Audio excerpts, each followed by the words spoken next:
Good morning children. ఈరోజు మూడవ భాగం నుంచి శిల్పి లెసన్లో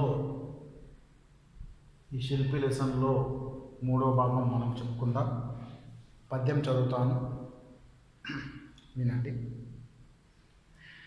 ప్రతిమలు రచించి యొక్క మహారాజు చరిత వల్లె వేయింప గలవు చూపరుల చేత. గవనమున చిత్రములు గూర్చు కవికి నీకు దారతమ్యంబులే దబద్ధంబు గాదు. ఇక్కడ ఏమంటున్నాడు పిల్లలు అంటే, 6వ పద్యము. ప్రతిమలు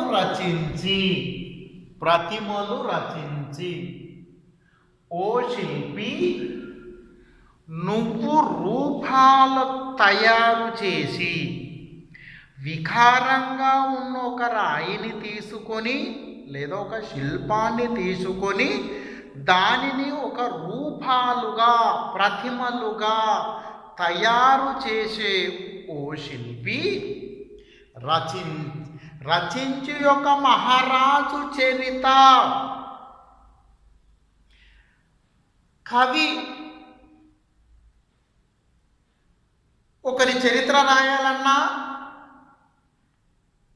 తన యొక్క కలముతో రాస్తూ భద్రపరుస్తూ భవిష్యత్ తరాల వారికి అందివ్వడం జరుగుతూ ఉంటుంది.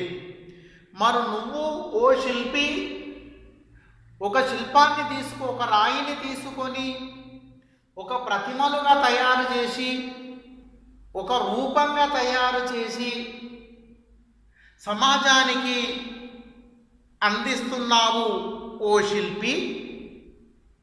మహారాజు చరిత వల్లె వేయింపగలవు, వల్లె వేసినట్టుగా, చుట్టుకున్నట్టుగా, ముదురుకున్నట్టుగా వల్లె వేయింపగలవు చూపరుల చేత. చూపరులు చూసేవారి చేత ఆ విగ్రహాలను, ఆ ప్రతిమలను, ఆ రూపాలను ఎంత చక్కగా చెక్కినావు ఓ శిల్పి. చూసేవారు వాళ్ళ మనసును దోచే విధంగా ఆ విగ్రహాలను తయారు చేసినావు చూపరుల చేత. గవనమున చిత్రములు, చిత్ర విచిత్రములైన వివిధ ఆకారాలలో, వివిధ రూపాలలో తయారు చేసినవు ఓ శిల్పి. గవనమున చిత్రములు కూర్చి సమకూర్చి కవికి నీకు తారతమ్యంబు లే దబద్ధంబు కాదు. కవికి నీకు అంటే కవి, శిల్పి, నువ్వు ఇద్దరికి ఏమి తేడా లేదు. ఆయన కలము పడుతున్నాడు, నీవు ఉలిబడుతున్నావు.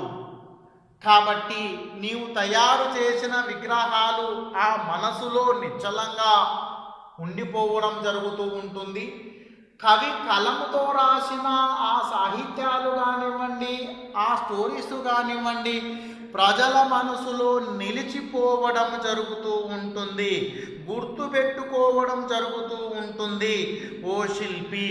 కాబట్టి నువ్వు గొప్పనా అని చెప్పడానికి తారతమ్యము, భేదము ఇక్కడ లేదు. ఇద్దరు సమానమే అనేటట్లుగా ఇక్కడ రచయిత మనకు చెప్పడం జరుగుతున్నది చిల్డ్రన్. తారతమ్యంబు లేదు, అబద్ధంబు కాదు, ఇది అబద్ధం కాదు, నిజమే అంటూ ఆ పద్యాన్ని ఒకసారి నేను చదువుతాను చిల్డ్రన్ రాగయుక్తంగా. ప్రతిమలు రచించి యొక్క మహారాజు చరిత వల్లె వేయింప నింపగలవు చూపరుల చేత, గమనమున చిత్రములు కూర్చు కవికి నీకు దారతమ్యంబులే దబద్ధంబుగాదు.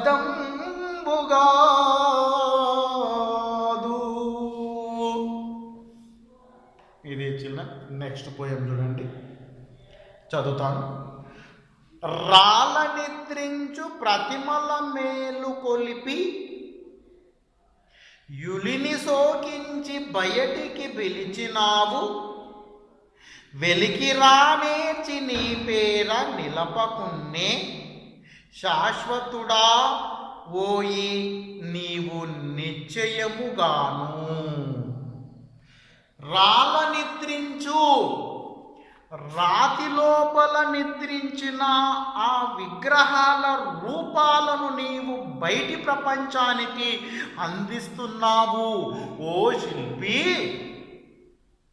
రాళ్ళ నిద్రించు ప్రతిమల, ఆ రాళ్ళలో రకరకాల రూపాలలో నిద్రించి ఉన్న ఆ రూపాలను రాతిలో నుంచి బయటికి తీసుకొని వస్తున్నావే, మేలు కొలిపి, అయ్యో నిద్రించినాడా అన్నట్టుగా ఆ విగ్రహాలను చూస్తే అలా అనిపించేటట్లుగా మలచినావే, తొలచినావే ఓ శిల్పి.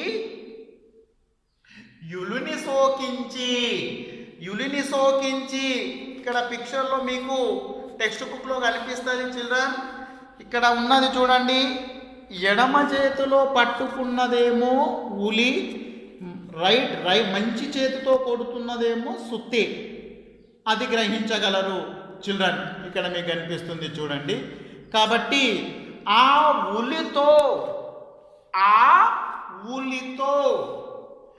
సోకించి ఎంత సోకుగా, ఎంత అందంగా, ఎంత చూడచక్కగా తయారు చేస్తున్నావే, బయటికి పిలిచినావు, ఆ రాతిలో ఉన్న రూపాన్ని బయటికి పిలిచినావు. అయ్యో నిజంగానే దేవుడా, అయ్యో నిజంగానే మనిషా, అయ్యో నిజంగానే ఆ విగ్రహంలో జీవం ఉంటి పడేటట్లుగా నువ్వు ఆ విగ్రహాన్ని తొలచినావు ఓ శిల్పి. వెలికి రానేర్చి బయటికి వెలికి తీసినావు, నీ పేర నిలపకున్నే, అయినా నీ పేరు అక్కడ రాయడము లేదు, నీ పేరు అక్కడ నిలవడము లేదు. ఎవరో శిల్పి చెక్కినవాడు అని చెప్పుకోవడమే తప్ప నీ నామము కానీ నీ రూపము కానీ అక్కడ ఎక్కడా కనిపించదు ఓ శిల్పి. నిలపకున్నా శాశ్వతుడవోయి నీవు, అక్కడ నీ పేరు లేకున్నా, అక్కడ నీ నామము లేకున్నా నీవు శాశ్వతుడవోయి ఓ శిల్పి, ఓ కళాకారుడా, నీవు నిశ్చయముగాను నిశ్చలుడవు, మంచి మనసు గలవాడవు ఓ కళాకారుడా, ఓ శిల్పి అని చెప్పడం జరుగుతుంది. పిల్లలు మరొకసారి ఆ పద్యాన్ని రాగయుక్తంగా పాడి మీకు వినిపిస్తాను. రాళ్ళ నిద్రించు ప్రతిమల మేలు కొలిపి, యులిని సోకించి బయటికి పిలిచినావు, వెలికి రానేర్చి నీ పేర నిలపకున్నే శాశ్వతుడవోయి నీవు నిజయముగాను.